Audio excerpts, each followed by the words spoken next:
earlier talking about learning, unlearning, and then relearning. And so I wanted to address it in terms of our ability to learn new movement skill within jiu-jitsu. So how many of you or how many of your teammates do you know who are always the person saying, like, I just can't seem to get it on this side. I can't do the De La Riva with my left side. I can't, or I always get submitted with an Americana on my right side. And actually that person was also me 2 years ago, before I learned about this work and before I actually learned how to increase the health of my joints. Because whether you realize it or not, the health of your joints is what dictates how well you're able to learn a new movement skill. So if you think about, if I am capable of moving my shoulder in every direction that I need it to be able to move, then when it comes to learning a new movement skill, my shoulder already has the ability to move all the possible ways. So now I have more options to learn something new, and I'm probably going to learn it faster. Whereas if my shoulder looks something like this and it doesn't move well and there's pain when I move, I'm probably not going to be able to learn something that involves my shoulder very efficiently.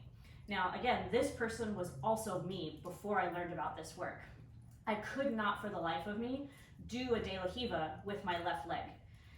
I didn't know why. I knew how to do the technique. I did it just fine with my right side, but for some reason, I couldn't do it on my left. And it turns out it's because my left hip didn't rotate the way a healthy hip should be able to rotate.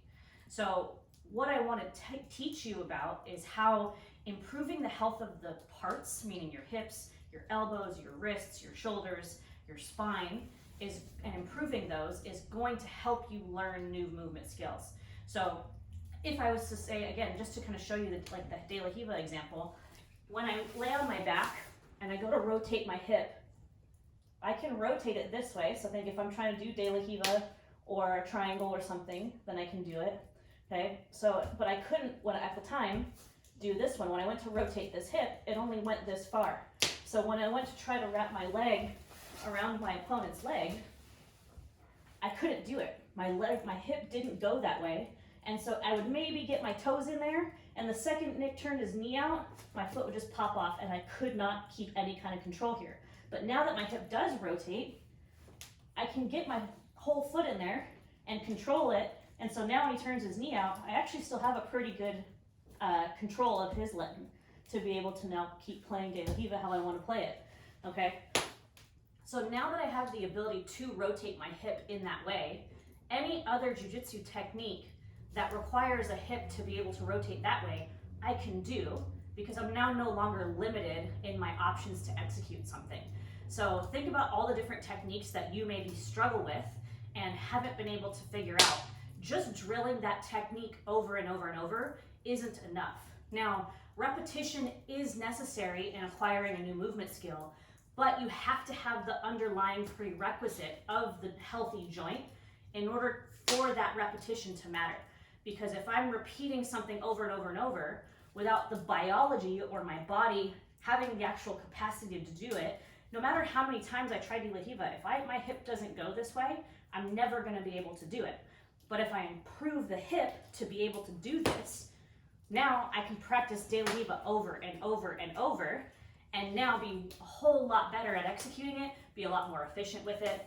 And one thing that's been really fun for me is that now when I sit in jiu-jitsu class and I'm watching my professor explain a new technique, the lens through which I learn has changed entirely, because now I know what my body is currently capable of, and maybe the way that they're demonstrating a new technique, I know that I personally can take one of those 5 steps out in the execution, because I don't have to readjust my body for a lack of flexibility to be able to move my hip in some way. I can stay tighter on my opponent, not have to readjust to get my leg through somewhere, and then try to tighten back up. I can stay there the whole time and then just move my hip where I need it to go.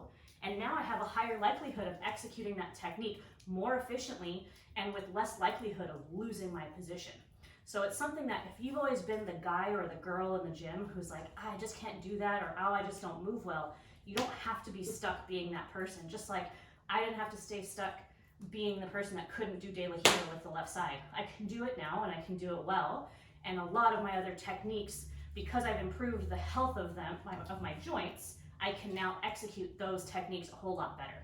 So if this work is new to you, maybe find someone who's offering Kinstretch in your area if you want to take these classes in a group scenario to be able to start learning what is good for you and your body, or find an FRCMS in your area who can do an assessment just like I received 2 years ago, and start to learn what it is that you can do, because you have the power to change the capacity of your joints to be able to do jujitsu or whatever sport you love even better.